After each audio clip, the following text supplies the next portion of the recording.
If your income is greater than you need to cover your expenditure, then you can choose to save or invest this additional money with the aim of earning as much interest as possible to increase your future wealth. But there's a variety of options available to you, and knowing which one to pick isn't easy, and there are many factors which you should consider first on a personal level. For example, how much money you have available to save or invest, how long you want to save or invest for, whether or not you will need or want regular access to your money, and how much risk you are willing to take. Once you've clarified this information, you can look into the world of savings and investments. First up, you've got the option of using an individual savings account, which is often referred to as an ISA, allowing you to save your money and earn interest on any savings without being charged any tax on the interest that you earn. Another benefit of using an ISA is the wide range of choice you have when it comes to choosing the account that's right for you. There are 4 main types of ISA which you can choose from. These are cash ISAs, stocks and shares ISAs, innovative finance ISAs, and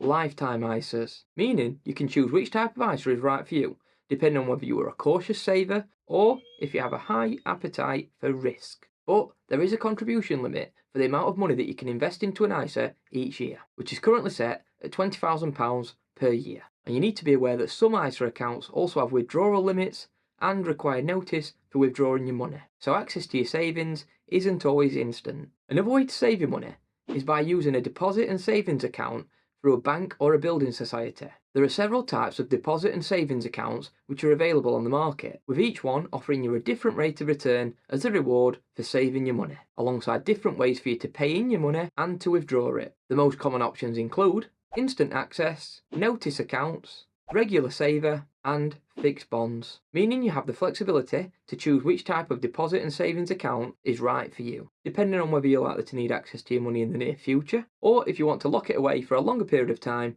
to receive a greater return. But unlike an ISA, any interest earned on your savings is subject to tax. Another option to save your money is in premium bonds, which allow you to put money in and take money out whenever you want to. Essentially, every £1 that you deposit buys you a bond. But unlike any other savings and investment options, you aren't rewarded with a set amount of interest on the money that you deposit. Instead, each £1 bond that you purchase is entered into a monthly prize draw where you can win anything between £25 and £1 million tax-free, meaning that you've got a very small chance of earning a very high tax-free return. But the majority of people who save their money in premium bonds only tend to earn a small amount of money as a percentage of the amount that they've contributed. Unless you're one of the lucky people who manage to win one of the bigger prizes, then your return is unlikely to beat inflation. As part of a balanced portfolio of savings and investments, you could look at the option of investing your money into bonds and gilts. When you invest in a bond, you're loaning your money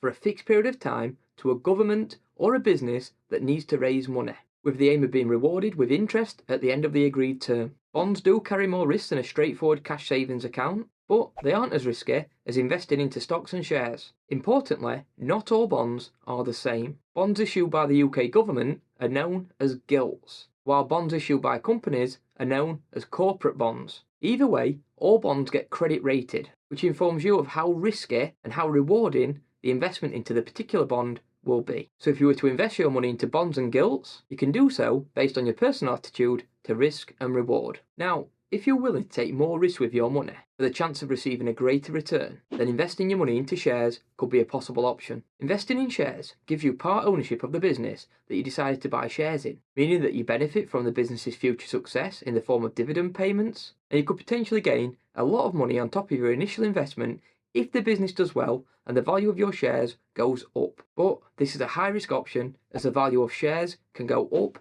as well as down, meaning that you could lose all of your investment if the business fails. Even though your capital, aka your money, is at risk when you're investing in shares, any capital gains that you make are subject to tax. But you have got the chance of your rate of return beating the rate of inflation. If you were looking for a long-term savings strategy, then another option would be to consider investing your money into a pension plan. It's a long-term strategy which helps you save money for later life, and it's a tax-efficient way to save during your working life. To invest in a pension, you simply contribute a percentage of your income on a regular basis during your working life. Yes, this means your short-term living standards may be affected as you'll have less money each month, but you'll benefit from having an additional and secure income in later life when you want to work less or retire. That's the point of a pension. security when you're older. You have the option to join a pension and pay contributions directly through your employer, or you can set one up privately. Either way, when it comes to drawing your pension, it can usually be repaid as a lump sum through regular payments or a combination of the two.